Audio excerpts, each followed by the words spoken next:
on se rend pas compte qu'un club aujourd'hui, c'est pas juste les joueurs, c'est pas juste l'entraîneur, c'est tout un monde derrière avec le staff technique et le staff, on va dire financier, légal et tout le support qu'il peut y avoir. C'est quand les deux arrivent justement à très très bien fonctionner ensemble, donc la partie sportive et la partie business qui arrivent à très très bien fonctionner ensemble, que les choses fonctionnent. On dit que c'est un sport d'équipe, mais c'est pas juste les joueurs sur le terrain, c'est l'ensemble du club qui doit former une équipe pour que le projet puisse aller de l'avant. J'ai de plus en plus de demandes justement de ces ex-sportifs qui veulent continuer leur carrière dans le foot et qui ne savent pas forcément de quelle façon s'orienter. Là où un ancien sportif va souvent être très bon, c'est en tant que responsable du centre de formation. Aucun club au monde n'a jamais autant gagné d'un point de vue sportif que le Paris Saint-Germain l'année dernière. Arriver dans un monde comme celui du sport, tu ne parles qu'avec des gens qui sont absolument passionnés par ce qu'ils font. Et c'est juste extraordinaire. Préparez-vous. Le métier de mon invité aujourd'hui risque de vous donner des envies de reconversion. J'accueille Aymeric Moura. Il est chasseur de tête dans le monde très fermé du sport, avec une spécialité dans le football en particulier, et le sport de haut niveau, avec des métiers de haut niveau. Mais attention, on ne peut pas de recruter le prochain Mbappé. Aymeric, lui, ce qu'il fait, il recrute hors du terrain. Il trouve les C-level, les têtes pensantes de la finance, du marketing ou les opérations qui font vraiment tourner la machine. C'est un job à la croisée du business et du sport de haut niveau. Aymeric nous partage son quotidien, nous partage les secrets de son métier et va nous révéler comment on embauche les dirigeants dans cet univers. On est posé à Carouge, près de Genève, dans un magnifique studio pour ce podcast. Et attention, parce que vous n'êtes pas prêt pour ce qu'Aymeric va vous raconter.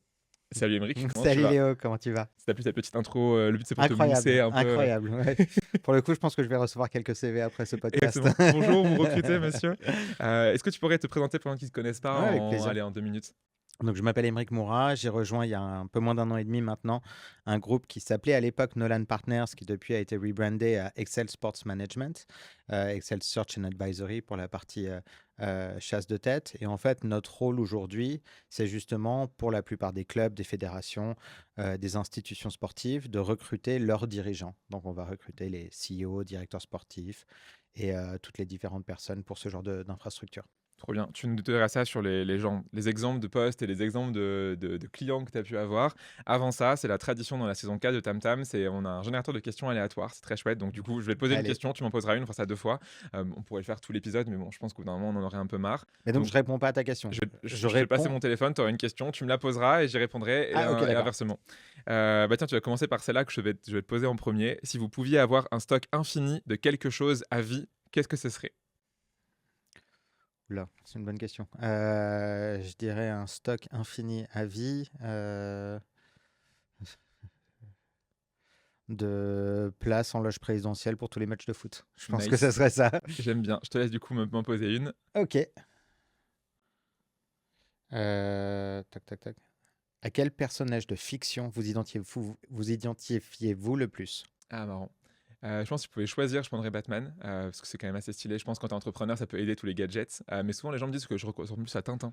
On m'a souvent dit que... C'est le côté lunettes. Ouais, je pense que le côté lunettes. Et le côté intelligent, tu aurais pu dire, mais ok, très bien, je prends le côté lunettes. J'en ai une pour toi. Si vous pouviez prendre la place de quelqu'un juste un seul jour, qui ce serait? Nasser El Khelaifi. Qui est du coup qui est le président du Paris Saint-Germain et président de Qatar Sport Investment. Il est également président de l'association des clubs européens qui aujourd'hui s'appelle l'IFC. C'est quelqu'un qui est extrêmement puissant dans le monde du football et qui a un rôle qui, à mon avis, est extraordinaire. Tu penses à une journée à lui, ça va être bien marrant quand même, je pense. Bien dense aussi. Mais tes journées sont denses aussi, mais tu nous... ouais, pas autant que les siennes. Pas autant que les siennes. Et du coup, une question que je te laisse me poser. Si vous pouviez retirer un produit des rayons des supermarchés, quel serait-il? Oula, si le but c'est faire le bien, j'enlèverais tout ce qui est à base de sucre.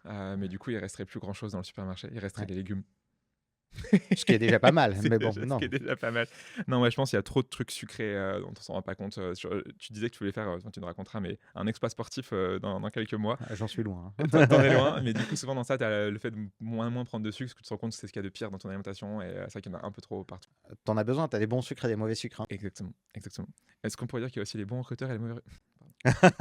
Là, attention, tu vas passer sur un sketch des inconnus avec le bon et le mauvais chasseur, hein. Exactement. Trop bien. Bah, écoute, c'est parti du coup pour la première, 1er thème. Le premier thème, c'est vraiment pour les gens qui comprennent ce que c'est le recrutement dans le monde du sport. Je pense pour plein de gens qui vont écouter cet épisode, ils vont se dire: «Mais c'est vraiment un» je pense qu'il y a plein de gens qui vont se dire: «1 c'est vraiment un truc», en mode ça existe vraiment, et 2 bah, comment ça marche, tu vois? Et j'ai envie d'en savoir plus. Donc première question pour toi, du coup, bah, toi, c'est quoi les métiers que tu recrutes au quotidien? Enfin, on dit monde du sport en général, qu'est-ce que tu recrutes? C'est quoi le gros des métiers que tu vas recruter? Alors, la plupart des métiers qu'on va recruter aujourd'hui sont principalement des métiers commerciaux. Pourquoi? Parce que tous les clubs de foot, qui représentent à peu près 80% de nos clients sur l'Europe et sur le Moyen-Orient, aujourd'hui, sont très souvent liés au fair play financier. Donc, ce qui veut dire qu'aujourd'hui, pour pouvoir dépenser plus, pour pouvoir acheter les meilleurs joueurs, ils ont besoin de générer des revenus plus importants. Et donc, très souvent, les postes vont être des responsables du revenu, des responsables commerciaux, et des gens également sur la partie marketing. Après, on a beaucoup également de dirigeants qui vont être des Mmh, CEO. Donc, on utilise beaucoup d'acronymes anglais dans le monde du foot, classique. même en France ou en Italie ou en Espagne. Ça va être quasiment que des acronymes anglo-saxons. Mais ça va être des présidents directeurs généraux pour la partie business. Et puis, on a également beaucoup sur la partie foot, donc aux clubs qui sont beaucoup plus liés à des postes sur le terrain. Et à ce moment-là, on va avoir des directeurs sportifs, on va avoir des directeurs d'académie ou de centres de formation, et on va avoir des directeurs de la performance pour tout ce qui est médical, physio, et tout ce qui est scouting, donc ceux qui vont aller chercher Mmh. les joueurs, ou là, pour le coup, on va recruter aussi beaucoup de responsables de la partie scouting pour les différents joueurs. Donc on a vraiment, faut bien comprendre que le monde du recrutement dans le domaine du sport, que ce soit pour des fédérations, que ce soit pour des institutions ou la plupart du temps pour des clubs, il y a vraiment la partie business d'un côté, où là justement ça va être très commercial, marketing, directeur financier, directeur légal. Et puis sur la partie foot, où ça va être directeur sportif et tout ce qui va justement en dessous du directeur sportif, avec le centre de formation, la performance et la partie scouting, donc recherche Mmh. de joueurs. Bon, quand tu recrutes pour du scouting, c'est un peu méta parce que eux, leur rôle, c'est aussi de trouver des joueurs. Et toi, tu trouves les gens qui vont trouver des joueurs et des joueuses. C'est à peu près ça, ouais. C'est Ok. c'est- c'est assez marrant. Sauf que bien évidemment, leurs critères pour recruter un joueur vont pas du tout être les mêmes que pour moi pour recruter un scout. On va beaucoup se baser aujourd'hui sur justement qui est-ce qu'ils ont été capables de découvrir, dans quelles Mm, mm. conditions et tout ça. Donc c'est assez différent, mais c'est absolument passionnant. Trop bien. Bah, sur ces métiers comme celui-là, qui sont uniques, t'as pas de scout dans beaucoup d'autres métiers, enfin dans d'autres environnements, donc je comprends. Sur des jobs, tu vois, comme par exemple en marketing, c'est quoi la différence entre recruter, j'en sais rien, une directrice marketing dans le monde du sport et, je sais pas, dans l'agroalimentaire, dans l'industrie est-ce que vraiment c'est différent parce que le métier est en théorie le même, mais pourquoi, selon toi, c'est différent? Alors, je pense qu'il y a beaucoup de métiers dans l'univers du sport qui peuvent être transversaux. C'est-à-dire que Mm, quand on regarde un poste de DRH aujourd'hui, la DRH d'un club comme le Paris Saint-Germain, aujourd'hui, elle arrive d'un grand groupe du secteur du luxe. La directrice marketing d'un club comme le Milan AC, bon, elle vient de partir, elle vient de repartir aux États-Unis, mais elle était chez Netflix. Donc, il y a beaucoup de choses comme ça qui font qu'il y a certains postes où il n'y a pas besoin d'avoir cette expertise sportive. Et souvent, sur la partie business, il n'y a pas forcément besoin d'avoir une expertise sportive.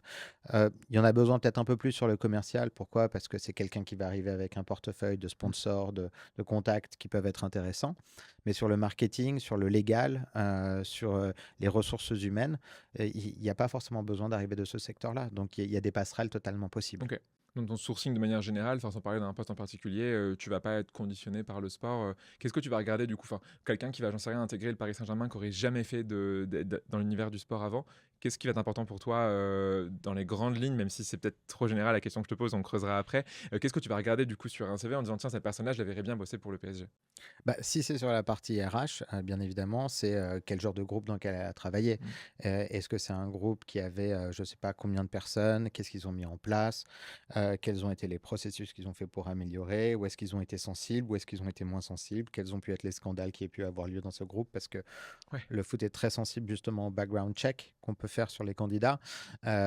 Donc ça va être des choses auxquelles on va faire très attention. Si c'est sur la partie marketing, qu'est-ce qu'elle a développé, quels ont été les projets, quelles ont été les retombées potentielles sur la partie commerciale. Donc ça, c'est des choses qu'on va regarder. Et à partir de ce moment-là, on va voir si effectivement cette personne pourrait être susceptible de rejoindre un club plutôt qu'un autre. Ce qu'il faut savoir, c'est qu'en tant que cabinet d'executive search dans le monde du sport, on va jamais présenter un, deux ou trois candidats. Quand on présente une liste de candidats, c'est une liste de 10 candidats. Et elle sort d'une recherche d'à peu près entre 250 et 300 profils au niveau mondial. Donc on utilise véritablement le système de l'entonnoir avec recherche de marché, présentation de la recherche de marché au client. Ensuite, on va descendre les chiffres en affinant la recherche, en affinant, pour arriver finalement à une liste justement de 10 candidats qui ont été bien évidemment retenus de notre part, qui sont Mhm. présentés avec le détail de tout ce qui peut se passer justement par rapport à leur cursus et pourquoi est-ce qu'on pense que leur profil va être intéressant. Et ce qu'on aime beaucoup justement, et pourquoi est-ce qu'on présente 10 candidats, c'est parce que ce qu'on aime, c'est l'idée de présenter, j'aime pas trop ce terme-là, mais c'est la meilleure façon de le définir, c'est un menu. Et en fait, le client, lui, il va avoir des profils qui vont être tous légèrement différents les uns des autres, parce que dans une job description, ou quand on va parler du brief candidat justement avec le client, il y a beaucoup de choses auxquelles le client ne va pas nécessairement penser. Et donc, c'est notre rôle aussi d'amener ce petit facteur X auprès de certains candidats qu'on va présenter et qui vont aller en entretien en disant ah oui tiens c'est vrai j'avais pas pensé à ça, ça peut être intéressant d'avoir quelqu'un qui a fait ça peut être intéressant d'avoir quelqu'un qui a cette expérience là parce qu'il va pouvoir apporter ceci dans le projet là. Donc à travers ce menu qu'on va présenter, il y aura forcément des gens qui vont arriver sur certains postes qui n'arriveront pas du foot, d'autres qui arriveront du foot et c'est comme ça qu'on arrive à faire un grand mélange. Hmm. Donc en fait, en théorie, tous les candidats de ton menu, ils font l'affaire. Genre comme n'importe quel menu, en théorie, tout ce que tu prends, c'est bon. Enfin, je dis en théorie. Sinon c'est qu'on Euh, n'a pas fait notre boulot. ok. Et après, eux, ils choisissent celui qui va le plus fitter par rapport à leurs besoins, comme tu dis. Ils vont en choisir plusieurs Mm. parce que l'idée, c'est Oui. encore une fois d'aller d'en rencontrer un maximum. On encourage toujours nos clients à rencontrer un maximum de candidats parce qu'encore une fois, je pense qu'il y a une grosse différence entre le CV papier et l'entretien en face-to-face.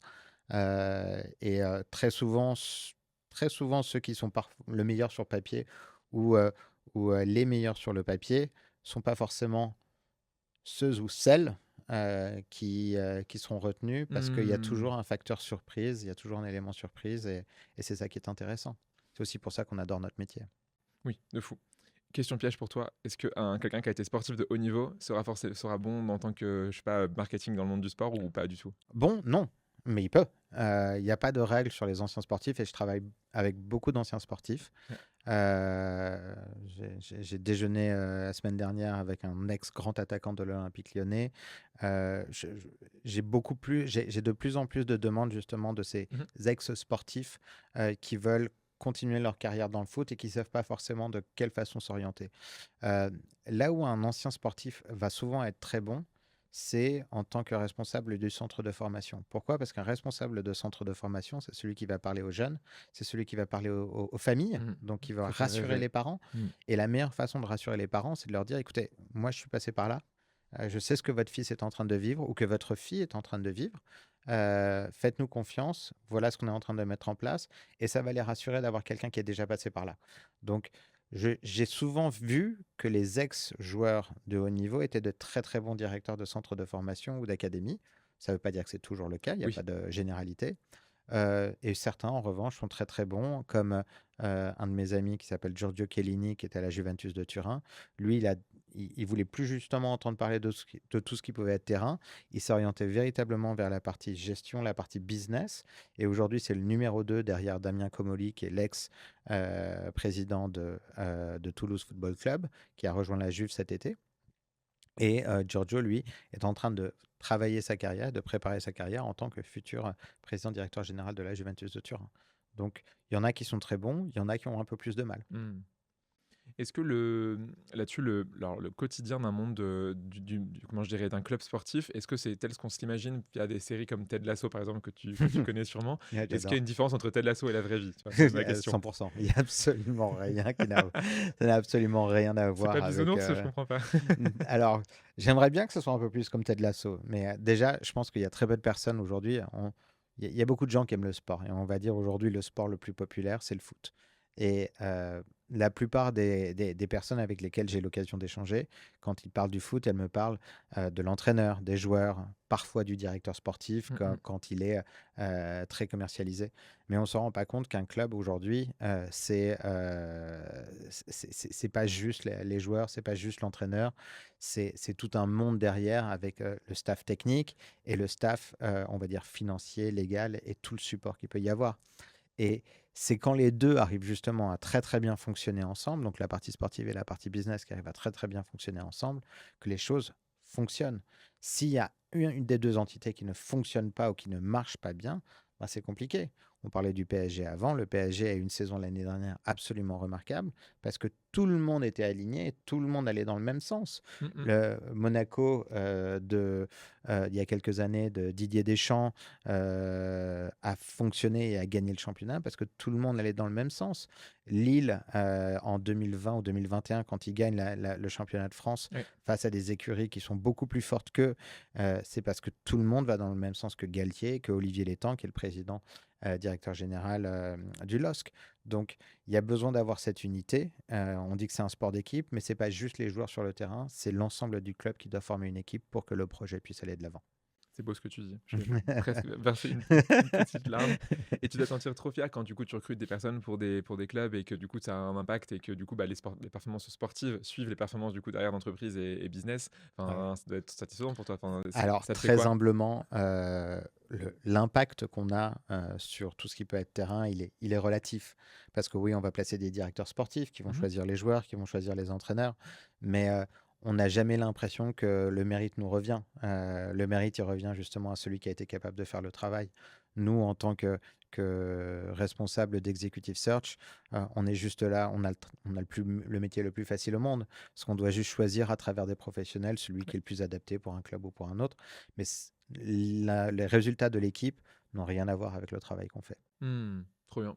Avant que du coup on fasse un focus sur bah, l'exec search dans le monde du sport, donc on va rentrer encore plus dans une niche encore plus petite. C'est quoi, tu dirais, les trois choses les plus difficiles quand tu recrutes dans le monde du sport? C'est quoi, toi, les trois défis que tu as, les trois difficultés les plus fortes que tu retrouves au quotidien? Euh, Il y en a plusieurs. Je suis obligé de scinder la question parce que c'est, Sinde. c'est- les défis qu'on va pouvoir avoir, par exemple, aujourd'hui, c'est beaucoup sur le secteur féminin. Le football féminin est en train de beaucoup se développer à juste titre. Mhm. Simplement, tout ne suit pas forcément comme ça devrait. C'est-à-dire que l'évaluation des clubs et ce que vaut aujourd'hui un club du secteur féminin est devenu beaucoup plus cher que le revenu que ça peut générer. Donc aujourd'hui, ces clubs-là ne génèrent pas d'argent, mais veulent essayer de se développer comme si c'était un grand club de Ligue 1, de Première Ligue ou de Bundesliga en Allemagne. Et donc, ça va être de réussir à faire comprendre parfois aux clients que leurs attentes et leurs attentes par rapport à ce que quelqu'un pourrait être capable de faire avec l'expérience du secteur féminin ne sera pas la même que sur le secteur Mhm. masculin parce qu'il n'y a pas cet historique, parce qu'il n'y a pas eu ce développement commercial, parce qu'il n'y a pas forcément les aides que peuvent avoir les clubs masculins, que ce soit au niveau des droits télé, que ce soit au niveau des fédérations ou au niveau des ligues. Donc, les attentes parfois sur le secteur féminin, vu que les équipes coûtent très cher à racheter, sont utopiques par rapport au marché. Ok. Donc ça va être une des grosses difficultés qu'on va avoir. L'autre difficulté, c'est sur la négociation salariale, parce que comme tu peux l'imaginer, dans le monde du foot, et on le voit avec des joueurs qui sont payés 50, Cristiano Ronaldo qui prend 100 millions par saison à Al Nasser en Arabie Saoudite, dans le championnat européen, que ce soit en France, en Italie ou en Espagne, je Mhm. mets la première ligue un peu à part parce qu'elle est différente, euh, les salaires des joueurs sont très élevés, les salaires des coachs sont parfois très élevés, pas tous, mais ces clubs-là aujourd'hui souffrent. Et donc, pour essayer de s'en sortir, ils font appel à des cabinets comme le nôtre pour les aider justement à développer l'aspect commercial. Et ils veulent quelqu'un qui arrive avec une crédibilité, un historique, parfois même un nom, et qui va permettre justement de mettre la marche en avant au niveau commercial pour pouvoir développer les revenus. Ces personnes-là ont un certain coût. Et c'est ce coût-là, aujourd'hui, et leurs attentes salariales pour pouvoir rejoindre un club X, Y, Z, va être d'un certain montant. Et c'est pas forcément ce que ces clubs-là aimeraient mettre parce que les droits télé sont plus les mêmes. Donc, ils ont perdu beaucoup d'argent. Donc, ils n'ont Mhm. pas forcément les mêmes sources de revenus qu'ils pouvaient avoir avant. Donc, c'est un peu le serpent qui se mord la queue. On a besoin de personnes d'un super niveau pour pouvoir nous aider en termes de développement de revenus. Et de l'autre côté, on n'a pas forcément de quoi payer ces superstars parce qu'on n'a plus les mêmes revenus à travers les droits télé. Ok. Ouais, c'était compliqué ça à gérer pour toi. Et du coup, les postes les plus compliqués, même ces postes de, enfin, je sais pas si c'était des CRO, Chief Revenue Officer, Chief enfin, ça Revenue doit être Officer, c'est parmi les ça. jobs les plus galères à recruter, en fait, C'est Chief effectivement. Revenue Officer. Après, il y a de plus en plus quelque chose qu'on voit dans le foot qui s'appelle Chief Business Officer, Ouais, parce que le Chief Revenue, en général, n'a pas forcément la responsabilité du marketing, exactement. alors que le Chief Business Officer, lui, va l'avoir. Et c'est bien d'avoir quelqu'un qui puisse permettre à la partie commerciale et la partie marketing de parler le même langage, alors que souvent, c'est deux personnes qui ne s'apprécient pas forcément. 100%. En tout cas, dans le foot. Je ne dis pas que Ouais, c'est ouais. le cas ailleurs. Tu veux citer des noms tu peux name drop. Dernière question, on passe à la partie 2. Pour toi, c'est quoi du coup le truc que tu aimes le plus dans le recrutement dans le monde du sport? C'est quoi le truc qui te fait le plus vibrer, à part être invité en VIP dans des loges, je suppose, de temps en temps? Oh bah, c'est définitivement ça, hein, c'est de pouvoir assister au match avec des propriétaires. En fait, je suis quelqu'un qui a toujours été très passionné Ouais. de tout ce que je fais. Et avant d'arriver dans le monde du foot, j'ai travaillé pendant des années comme executive search dans le monde de la banque. Et il n'y avait pas forcément cette passion que je sentais auprès de mes interlocuteurs. Et arriver dans un monde comme celui du sport, bah, tu ne parles qu'avec des gens qui sont absolument passionnés par ce qu'ils font. Et c'est juste extraordinaire de pouvoir. Ouais. Il n'y a, pas une personne, je t'ai dit, on en parlait pendant notre déjeuner juste avant ça. J'ai travaillé avec la Fédération saoudienne de triathlon. Je connaissais rien au triathlon. Mais tu parles avec des personnes qui sont tellement passionnées que pour le coup, bah, tu t'y intéresses, tu commences à lire, tu commences à regarder même certaines choses à la télé, qui regardent sur du Mhm. triathlon, des documentaires. Et en fait, toutes ces personnes-là, par leur passion, qui est différente l'une de l'autre, en fait, t'emportent dans leur projet. Et ça, c'est extraordinaire. Et donc, c'est le moment du coup où tu dis à tout le monde que dans 2 ans, tu vas faire un défi professionnel, un défi Un personnel, Ironman. un Un Ironman. Ironman. Du coup, maintenant que tu l'as dit, tu peux plus te Non, désister. je peux plus. Et en fait, c'est à Crèche de la quarantaine. J'ai eu 40 ans l'année dernière. J'ai un bébé qui aujourd'hui a 3 mois, une fille qui a 2 ans et une qui est un peu plus grande qui a 11 ans. Donc, j'ai eu besoin aussi de trouver quelque chose d'autre que juste le boulot, les voyages et la famille, Mm. qui est ma priorité absolue.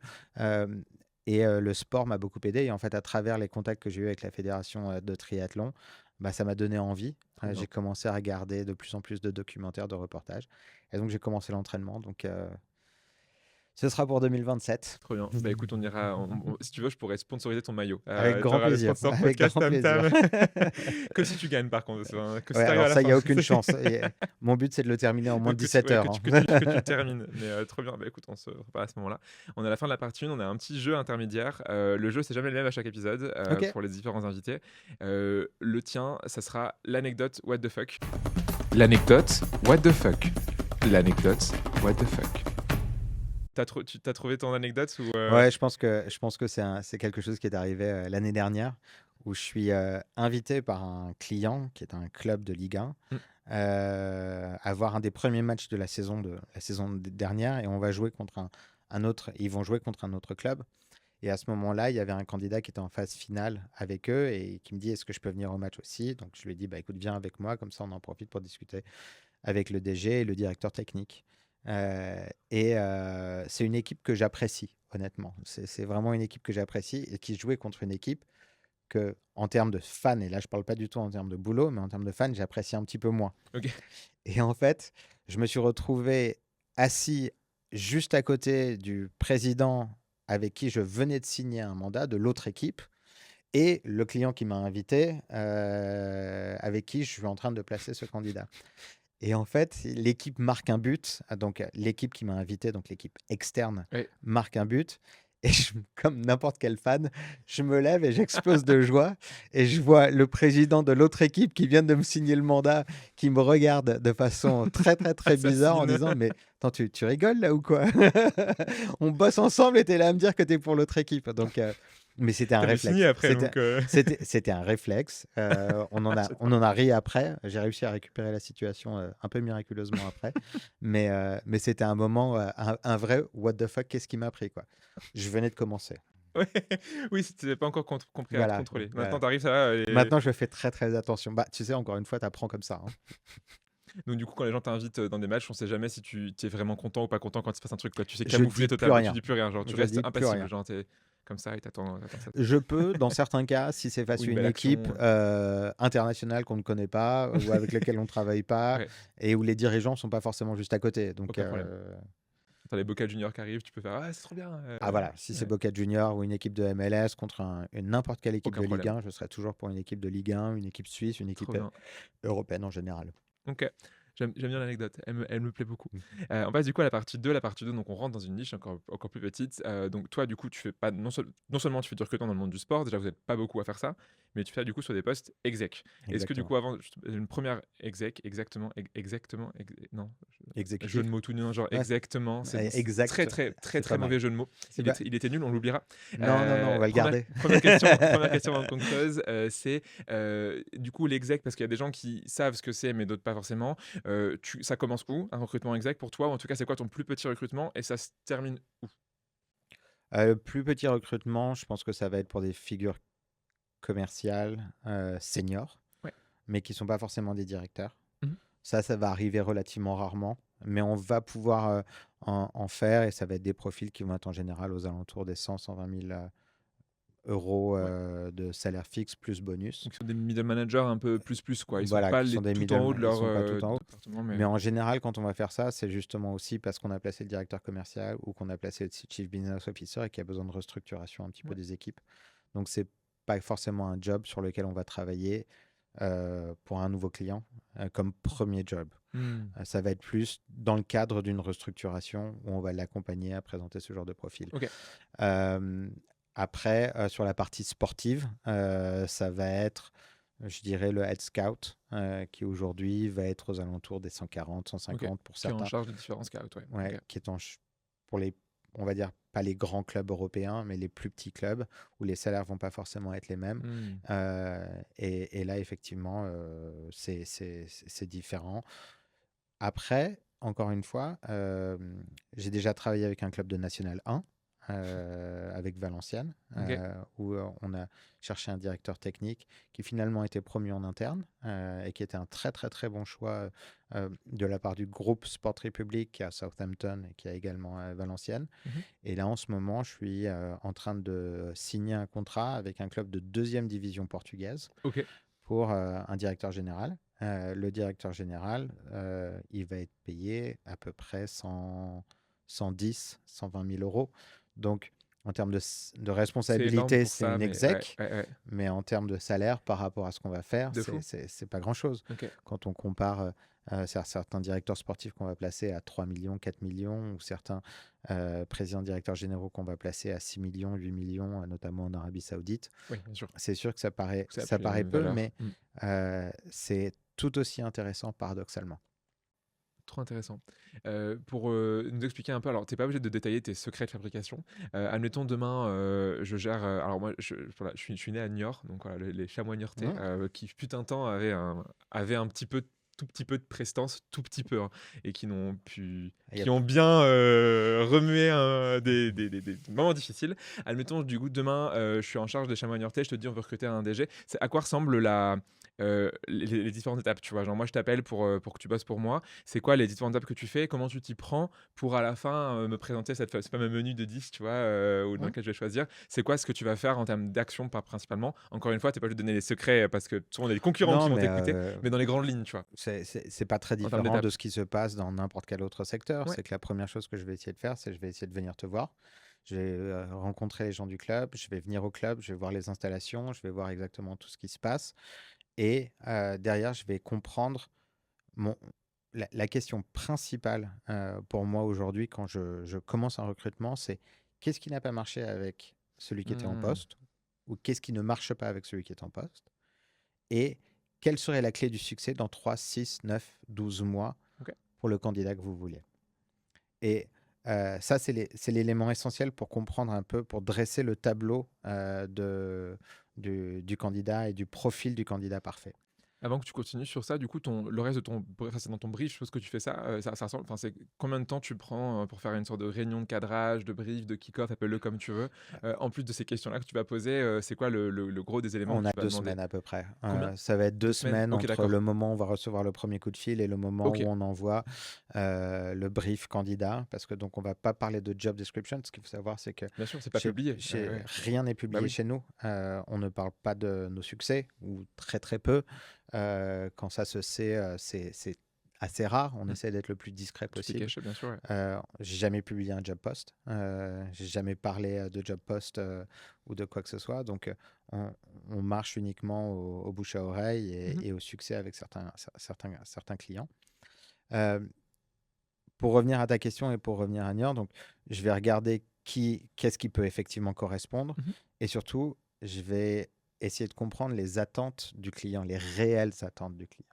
Parce que un client comme Niort qui voudrait recruter un DG ou un directeur sportif, prenons un directeur Mm. sportif par exemple, Champions League, c'est l'objectif. voilà, ils me disent objectif 3 ans de Champions League, je serai le premier à leur dire écoutez, je ne vais pas bosser avec vous. En même Parce temps, que il y a peu de gens qui prendraient le risque là. non, il y en a beaucoup qui prendraient le risque Oui. parce qu'ils prendraient l'argent et Oui. qu'ensuite ils se barraient. Mais nous, ça fait 20 ans qu'on existe aujourd'hui avec la société qui s'appelait à l'époque Nolan Partners et aujourd'hui Mhm. Excel. Euh, et si on existe depuis 20 ans, c'est parce qu'on a su aussi, ça paraît très prétentieux, mais c'est pas de la prétention, je tiens à le signaler, c'est choisir nos clients. Et la façon dont on choisit nos clients et surtout choisir nos mandats, c'est parce que on ne va prendre un mandat que là où on est capable de délivrer et que Oui. là où on est capable d'amener une valeur ajoutée Oui, ce qui est et l'humilité de faire ça. Mm, mm. dont on a l'intime conviction qu'on est capable de le faire.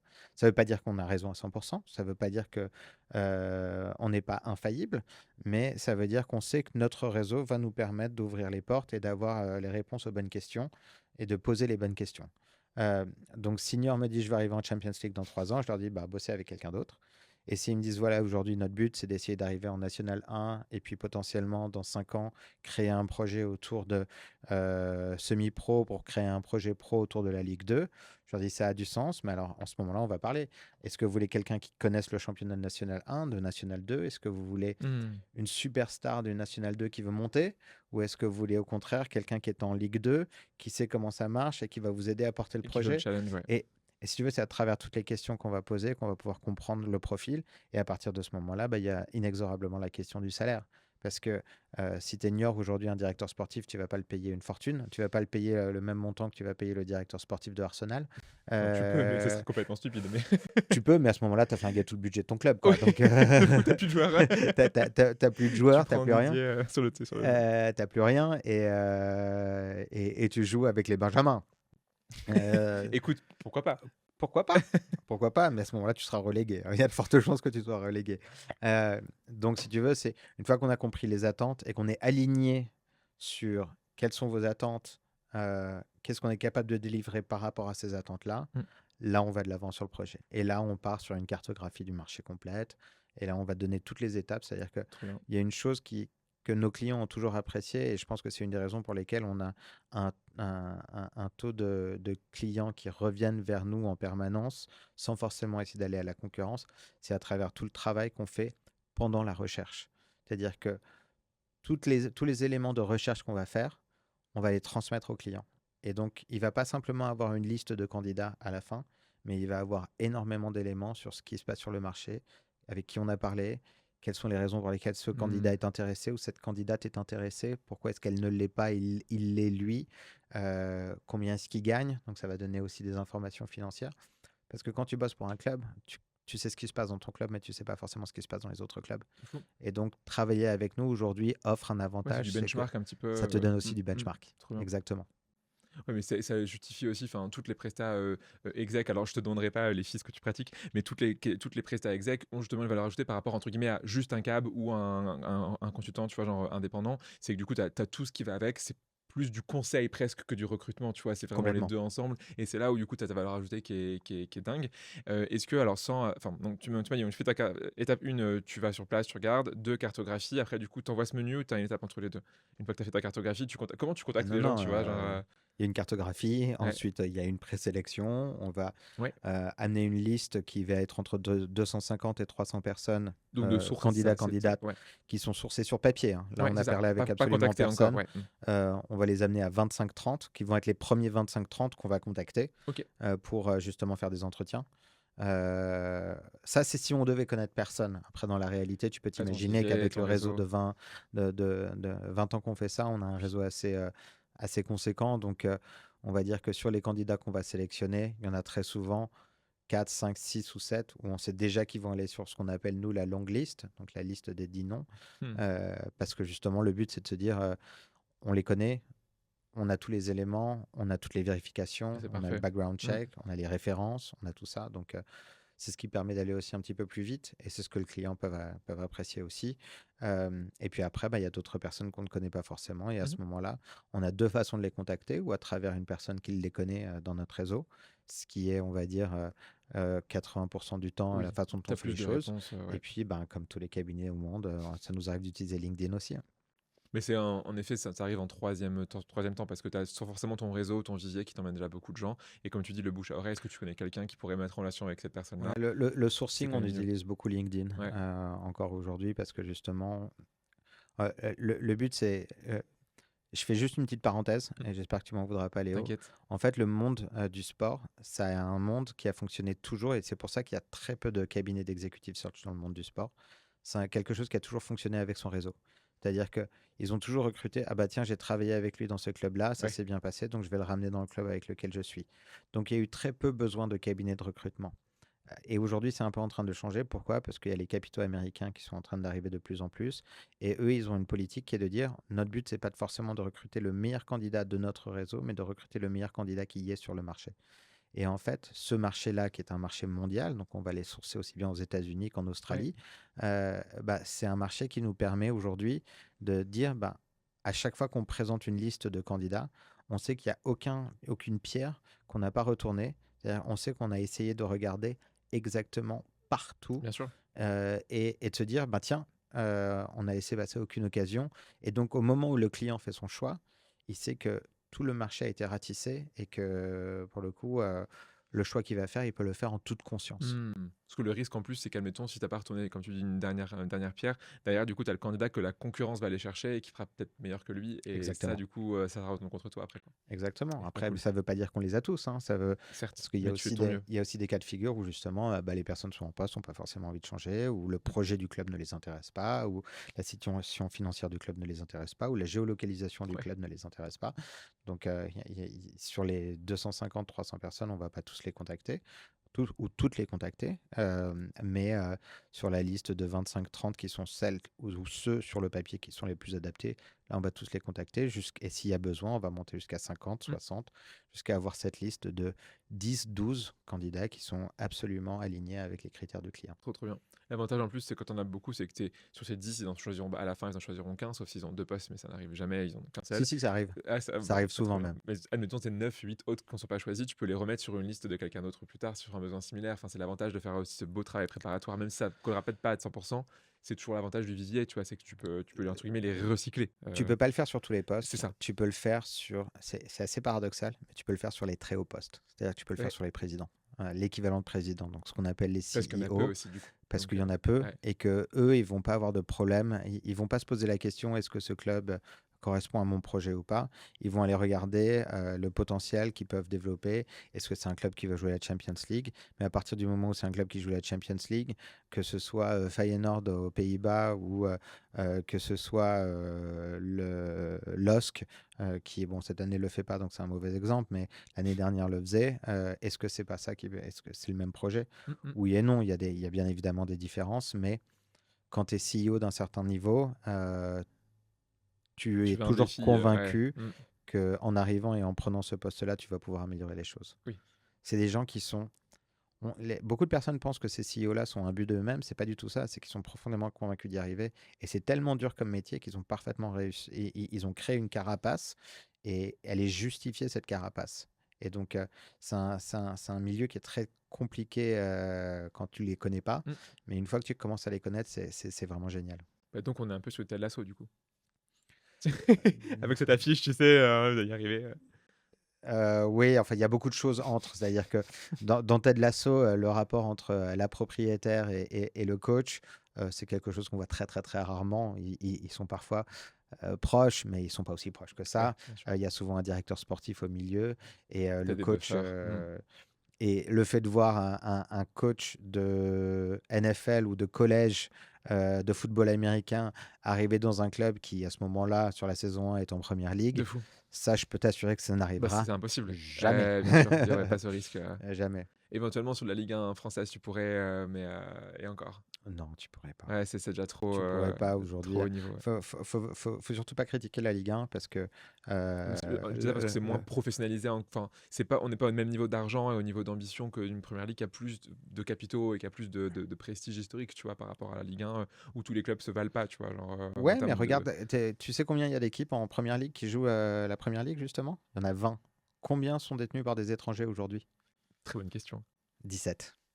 Donc, si tu veux, Ouais, c'est ouf. le mérite ne revient pas forcément aux Anglais, parce que leur 100%. club était dans une Ouais. situation financière absolument catastrophique.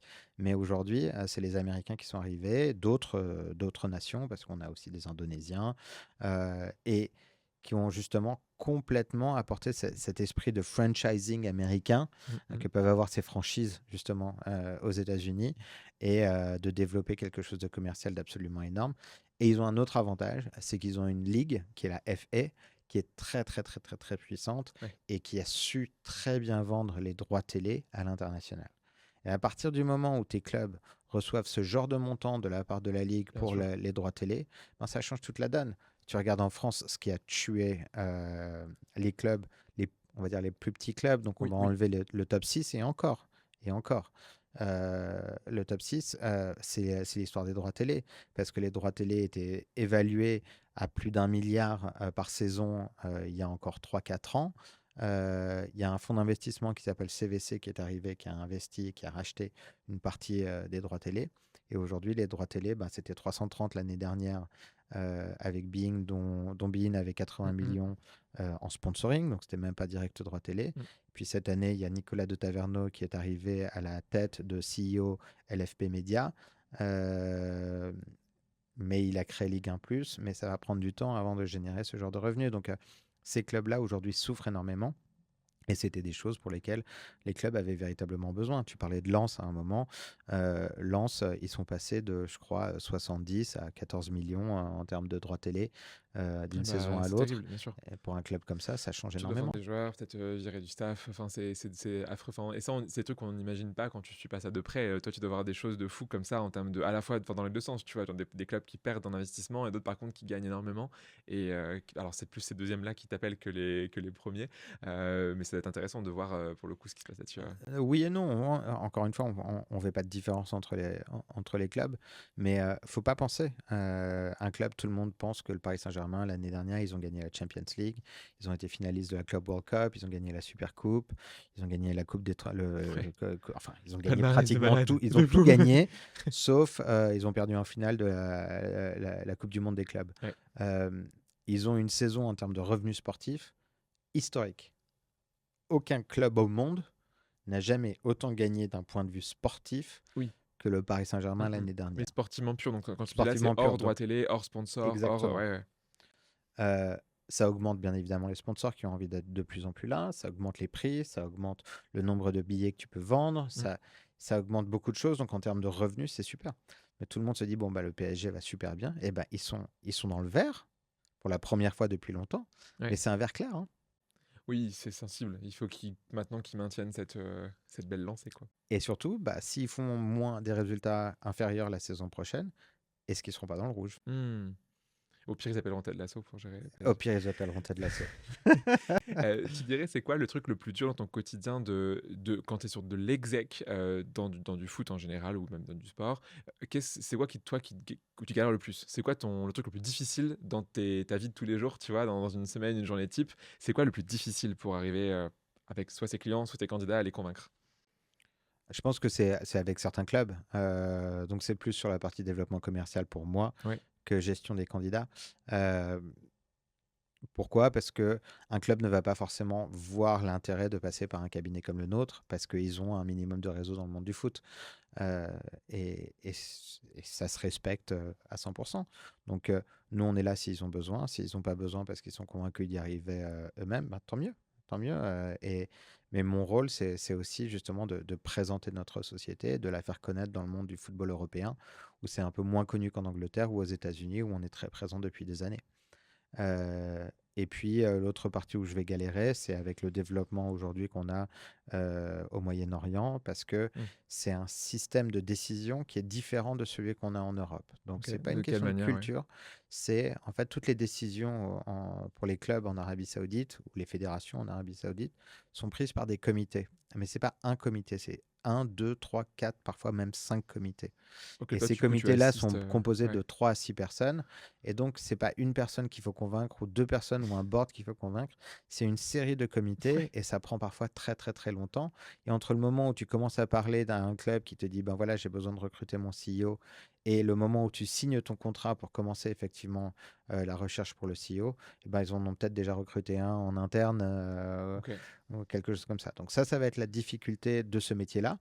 Après, au niveau des candidats, on n'a pas vraiment de pénurie. Ça fait rêver tout le monde, ouais. On n'est pas du tout sur un marché en tant que cabinet de recrutement de candidats, on est vraiment sur un marché de clients parce que des personnes qui ont envie de travailler dans le football et des personnes qui ont envie de prendre des responsabilités, certains niveaux de responsabilité dans un club de foot, dans une fédération, c'est pas ce qui est le plus compliqué à trouver. Ouais, je pense que tu appelles les gens, ils doivent être, enfin, l'étoile dans les yeux, en mode, attends, attendez quoi? Mm. Je m'avais bien entendu ce que je veux dire, je bossais pour l'OM, waouh, trop bien! Ouais, c'est souvent le cas. Alors, les personnes sont souvent justement hyper intéressées par les projets qu'on a à proposer. Faut pas penser qu'à chaque fois ils disent oui, hein, Bien sûr, bien sûr, bien sûr. euh, parce qu'il y en a qui sont justement en poste et qui n'ont pas forcément envie de bouger. Mais c'est c'est assez facile de présenter un projet.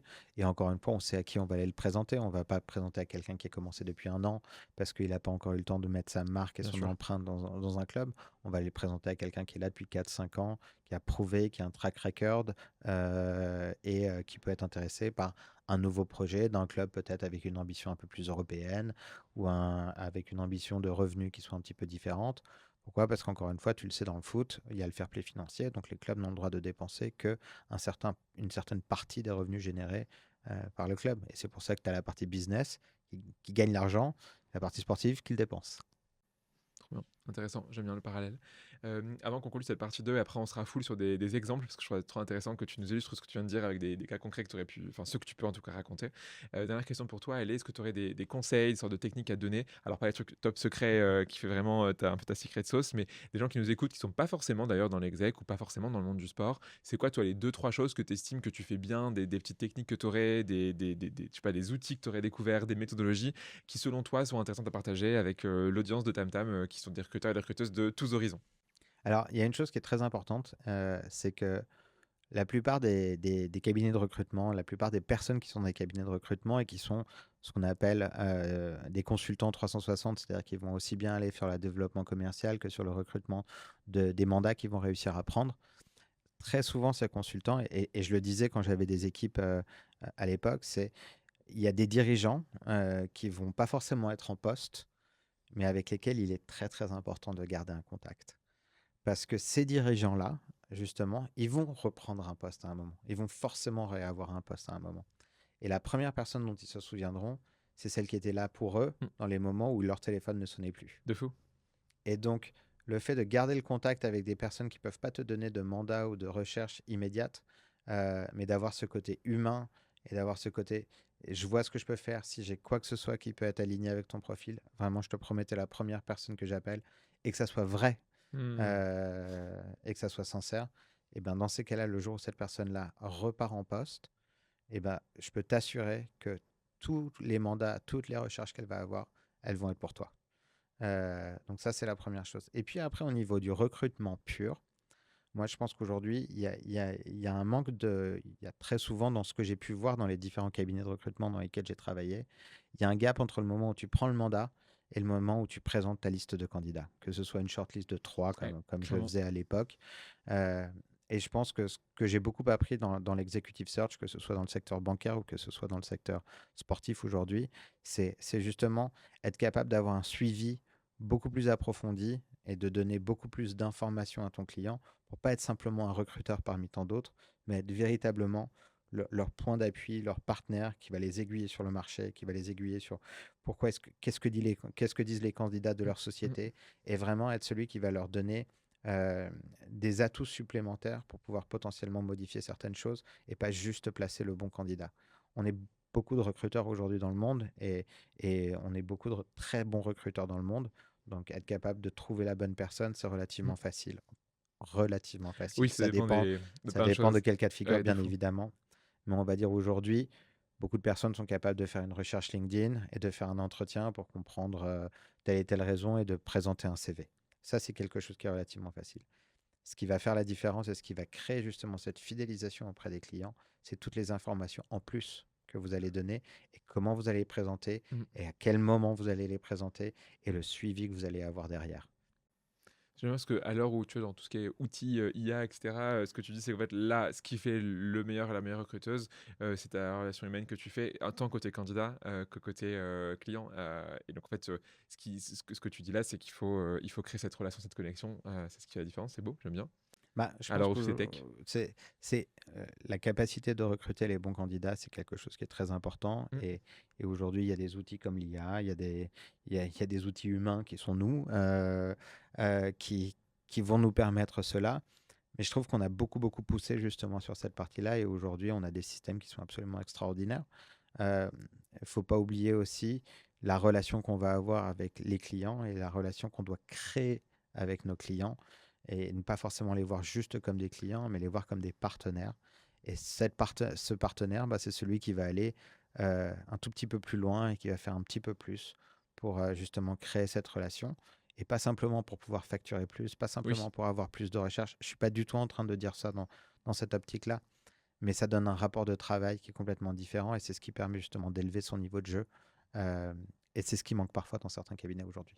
Trop bien. Merci pour ce que tu dis. J'aime bien. C'est des beaux messages, je pense, pour ceux qui nous écoutent. On passe du coup à la deuxième petit jeu, avant la dernière Allez, partie finale qui sera des exemples. Est-ce que tu connais le principe du coup des Fast and Curious, des deux combini? En gros, tu as deux choses. Par exemple, je te dis banane ou pomme et tu dois répondre de ce qui te vient alors, spontanément. PSG ou OM? je peux pas te répondre. J'adore. Je savais que tu n'allais pas me répondre à ça. J'ai droit, Mais tu as le j'ai droit le des droit des jokers. jokers. Tu as Ok, le droit des d'accord. jokers. Mais du coup, le but, c'est que tu me répondes oui ou non, quoi. Le football ou le basket? Football, Plutôt Genève ou Milan? Milan. Pourquoi? J'ai vécu à Milan pendant 8 ans. C'est une ville que j'ai absolument adorée. Genève est une ville super. J'enlève rien à Genève, mais il y a plus de vie à À Milan. choisir. Je t'ai déjà dit, du coup, mais j'ai pris les préjugés. Ted Lasso, on aime un peu, beaucoup ou passionnément? Ah, passionnément, j'adore. Mais c'est drôle, c'est pas réaliste. Oui, c'est ça. Tu préfères recruter dans un profil marketing ou un profil de finance? Finance. Tu préfères ne plus faire de recrutement, mais tu n'as plus le droit de faire de sport, ça, je dois regarder. Ou alors, tu peux faire du sport que si tu continues à recruter. C'est là les techniques. Faire du sport que si je continue à recruter. Ok, toute ta vie. Toute ma vie. Ok. Les boîtes de sport en Europe ou aux US? Enfin, entreprises de sport en Europe ou un club en Europe ou aux US? Bah, j'ai envie de défendre mon beefsteak, donc j'ai Ouais, envie de dire en Europe. Mais aujourd'hui, en termes de revenus et d'implantation et de système, les États-Unis sont encore devant nous. ok. Bon, on est en Suisse, donc on est obligé. Tu préfères un monde sans sport ou un monde sans fondu? Un monde sans fondu. Et Définitivement. du coup, il y aurait Là, pour le peut-être. coup, elle est hyper facile.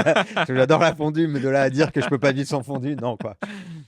Je m'attendais quand même à ce que tu répondes ça. Tu préfères faire, vu qu'on est basé au croisement de trois pays, un week-end en France, en Italie ou en Allemagne? Été ou hiver? On est là en automne, donc automne. Automne en Italie. Ok. Dans 5 ans, le recrutement, il sera 100% IA ou pas? Non, absolument pas. Absolument pas. Ok. Tiens, vas-y, on va rester sur ça. Du coup, c'est rigolo avant de passer à la suite. Pourquoi, du coup, tu penses qu'il sera pas 100% IA? Bah, parce que je pense qu'il y a certaines choses que l'IA ne sera pas capable de faire. Aujourd'hui, on me dit qu'on peut tout coder. J'y crois pas. Alors, encore une fois, je suis pas anti-technologie, mais je pense qu'un métier comme celui que je suis en train de faire aujourd'hui, Oui. l'IA n'est pas capable de le faire. Oui, il n'est pas remplaçable. Comme tu dis, en plus, c'est quasiment que de l'humain, donc c'est compliqué de remplacer 100% de l'humain Tu et peux du coder. relationnel, en fait. Tu peux coder. LinkedIn est un outil informatique qui est absolument Ouais. extraordinaire. Aujourd'hui, il y a des recherches. L'IA est en train de changer le monde du football. Le monde des scouts, par exemple, est en train de complètement changer Mm. avec l'IA et avec le système de détection de joueurs, avec beaucoup d'éléments. Et c'est Mm. impressionnant tout ce qui se passe.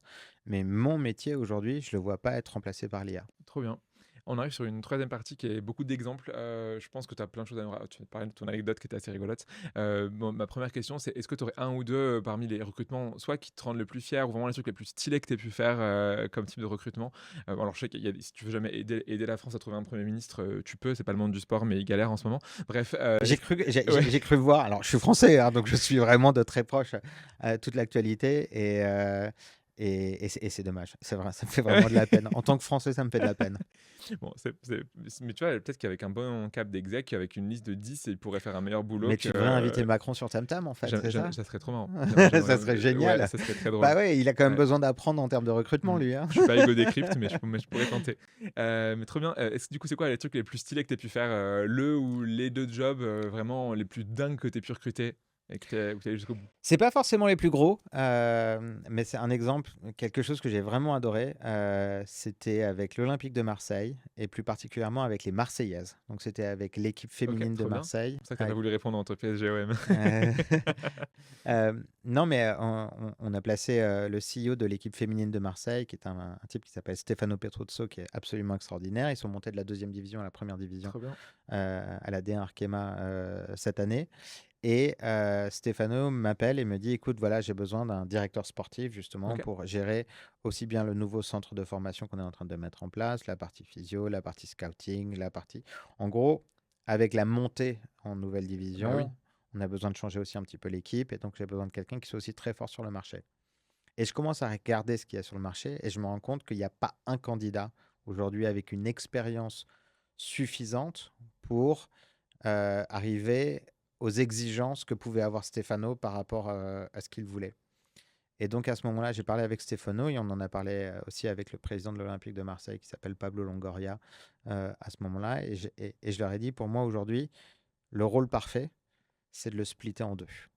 C'est-à-dire d'avoir quelqu'un qui soit très très fort sur le centre de formation, sur les jeunes joueuses, qui va aider à promouvoir aussi la région parce que il y a Marseille, il y a Montpellier, il y a tout ça où vous avez beaucoup de jeunes joueuses avec de très Ouais. forts potentiels. Et de l'autre, quelqu'un qui soit très fort sur la partie scouting et qui puisse mettre en place des processus, qui puisse mettre en place tout ça. Donc, il faut splitter le rôle en deux. Ça va vous coûter un peu plus cher, forcément, parce que vous allez avoir deux personnes. Mais pour le coup, vous allez avoir une Dream Team. Et on a pu justement Trop bien. placer ces deux personnes-là. Et ça se passe super bien, à tel point qu'ils viennent de recruter comme entraîneuse Corinne Diacre, qui est l'ancienne entraîneur de la France féminine. Ouais, donc canon. Ça devrait les aider à bien monter en termes Donc ça, j'en étais de fier. Et classement. puis, on en a parlé, mais la Fédération saoudienne de triathlon, je partais de loin. Je connaissais pas le sport à la base. Je savais même pas qu'ils avaient une fédération, pour être honnête De fou. avec toi. Et en fait, parlant avec... je me suis rendu plusieurs fois à Jeddah, parce qu'ils sont à Jeddah, ils sont pas à Riyad.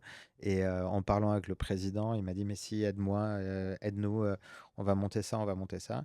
Et en fin de compte, on a constitué toute la partie sportive de la fédération. Et ça, aujourd'hui, c'est une grande fierté. Trop canon. Ouais, et là, du coup, comme tu dis, vu que c'est un truc. Les deux, c'est des. Soit accession dans une ligue plus forte avec plus d'enjeux, soit la deuxième, besoin de création de notoriété. Enfin, c'est Mhm. génial parce que du coup, tu aides vraiment les gens dans leur étape. Parce que je sais pas, sur que un club comme le Bayern, qui est déjà bien établi, t'as difficilement aidé à faire un gap aussi fort que ça. Là, tu aides les gens à faire vraiment un chemin énorme et tu contribues beaucoup à leur succès. Donc, c'est trop stylé. Ouais, et puis je crois beaucoup au foot féminin. Je pense que le Ouais, foot de féminin fou. devrait pouvoir se développer. Il y a beaucoup de choses à faire dans le secteur du foot féminin.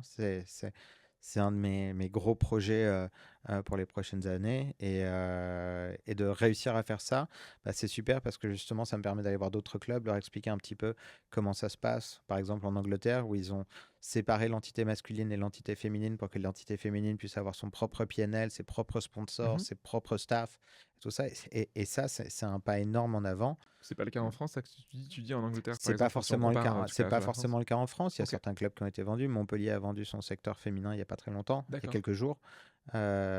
Et ça commence à se faire, mais l'Angleterre est encore une fois un petit peu en avant Ouais. par rapport à nous. Pourquoi? Parce que ce sont des propriétaires américains et la NWSL aux États-Unis. Et hyper en avance sur tout, et c'est pour ça que c'est la meilleure équipe nationale Mmh. depuis l'existence du foot féminin dans des compétitions internationales. Trop bien. Ça a été une vraie fierté. Ça a été OK. une vraie fierté de pouvoir faire ça, Ouais, et j'espère carrément. pouvoir Bah, continuer à le faire. trop, trop bien. Inversement, tu dirais, est-ce que tu as eu des alors tu peux du coup, tu peux ne pas nommer si tu veux les clients, mais c'était quoi les plus grosses des erreurs? Est-ce que tu as fait des erreurs de recrutement, par exemple? Tu vois, genre, depuis que tu bosses sur l'exec en sport, sans te dire parce que je veux pas que ça te Mm. grille auprès de clients ou quoi, mais est-ce qu'il y a des choses où tu t'es trompé, soit, partiellement, soit totalement, vraiment des gros fails? Euh, oui et non, parce que je peux pas en prendre la responsabilité intégrale. Je suis d'accord. Pourquoi? Parce qu'on Ouais, présente une liste, c'est jamais que nous les et, recruteurs, c'est et, clair. et, et dans certains cas, on va mettre les mains en avant, très très honnêtement. Et on va dire, voilà, on vous présente ce candidat parce qu'on pense qu'il a certains avantages, mais attention, il a ça aussi.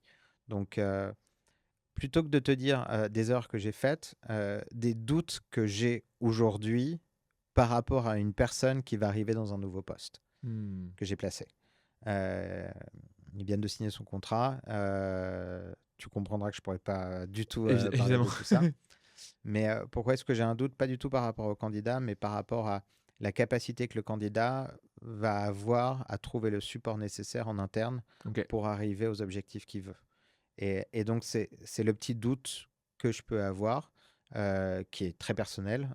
J'en ai parlé avec le candidat, j'en ai parlé avec le client. Tous les deux me pensent que c'est pas forcément le cas. Je souhaite que ça ne soit pas le cas. Donc, rien ne me ferait plus plaisir que de me tromper.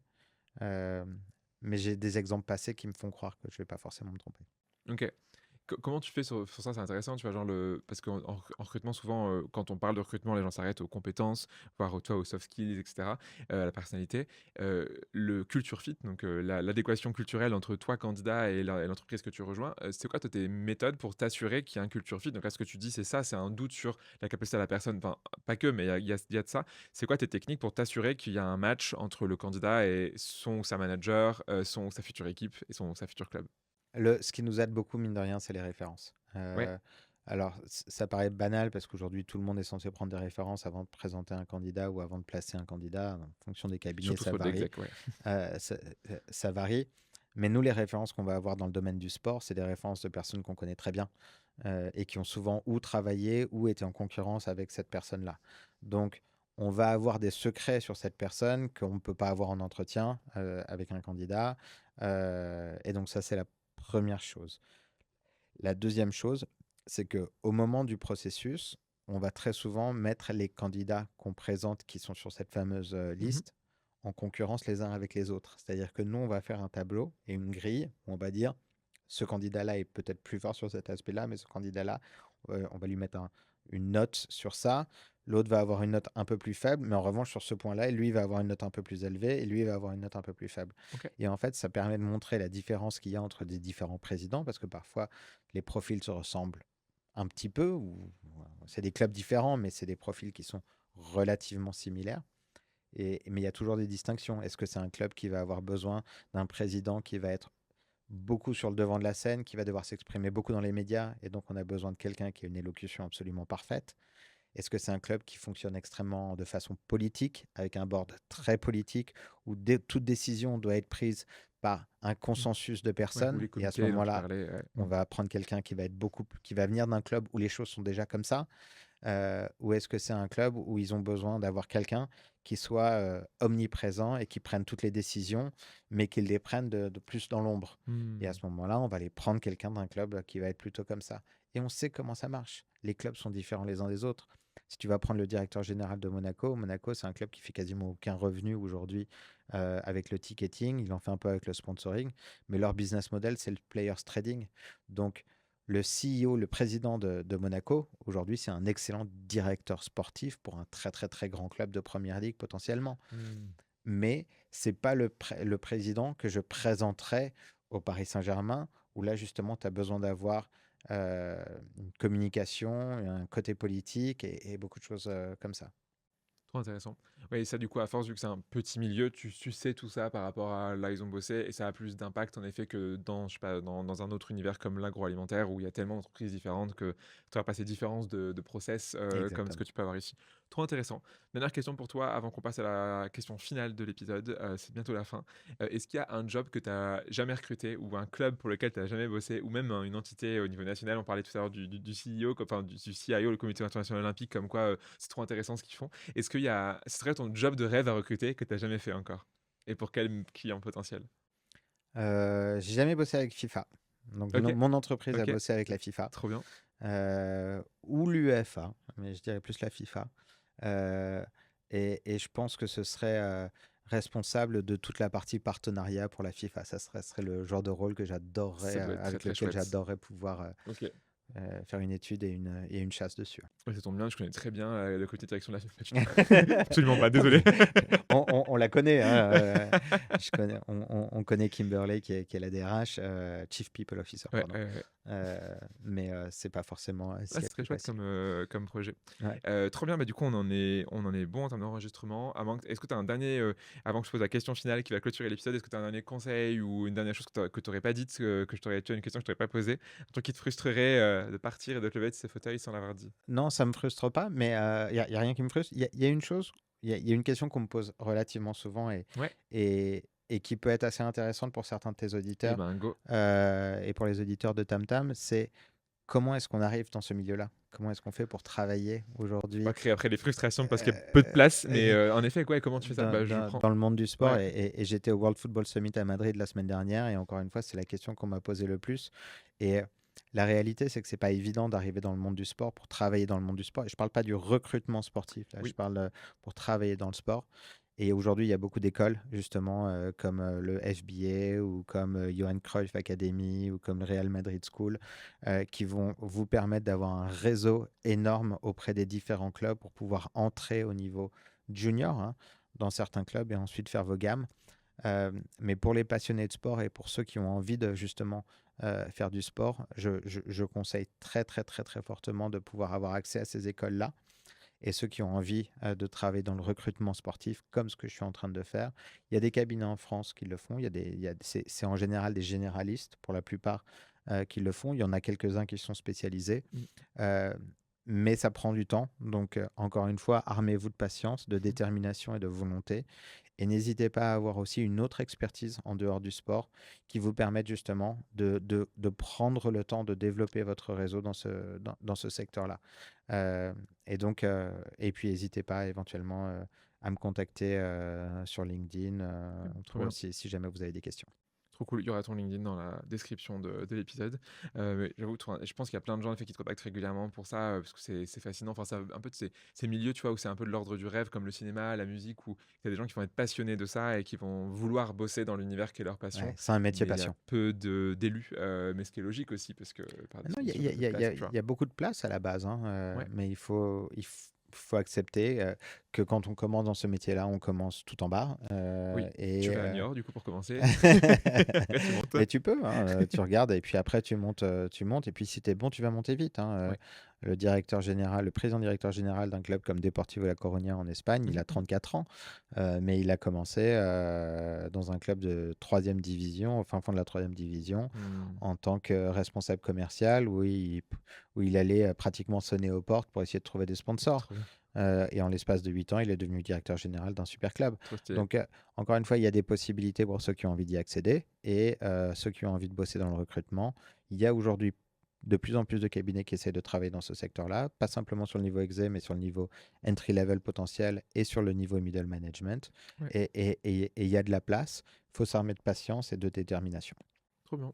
Moi, j'ai en tête en effet plein de gens qui sont passionnés surtout de foot et de recrutement et qui, je pense, vont adorer l'épisode, vont sûrement te contacter, même si c'est pas forcément à la recherche d'un job, mais peut-être pour un jour une relation future. Bah, écoute, avec grand Trop plaisir. bien. Question du coup finale. Alors, ça va être très. On va faire un bond dans le temps. On arrive en 2050, donc on est dans 25 ans. Ouais, c'est pas un petit bond dans le temps. Et du coup, tu fais ta vie de tous les jours. Tu auras fait d'ici là, tu auras fait plein d'Ironman. Tu auras pu J'en recruter ferai qu'un, hein. le resto J'en ferai partenariat. qu'un. Je le dis tout de suite, j'en ferai qu'un. J'en ferai qu'un.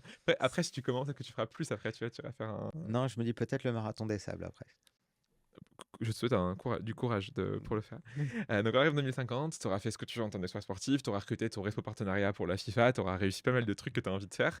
Et tu retombes par hasard sur des archives. Du coup, je sais pas s'il y a encore Internet ou quoi, je sais pas si ce podcast sera encore quelque part trouvable en creusant dans Internet, s'il y a encore Internet. Sûr et certain Disons qu'il que ça sera fonctionne. trouvable. Tu trouves ça et tu te dis, tiens, c'est marrant, on avait enregistré il y a 25 ans. Et du coup, tu m'appelles, on réenregistre un épisode sur le même sujet. Qu'est-ce qu'aurait changé selon toi dans 25 ans? Oh, putain, Elle est terrible cette question. question, elle est géniale Ouais, et terrible. ouais, c'est ça. Gérible ou ténial. Bah, je sais pas trop. C'est assez paradoxal. Mais comment va évoluer le monde du sport sur les 25 prochaines années, j'en ai pas trop d'idées. Je pense que je te dirais que bah, sur les 25 dernières années, j'ai passé à peu près 20 de ces 25 au Moyen-Orient.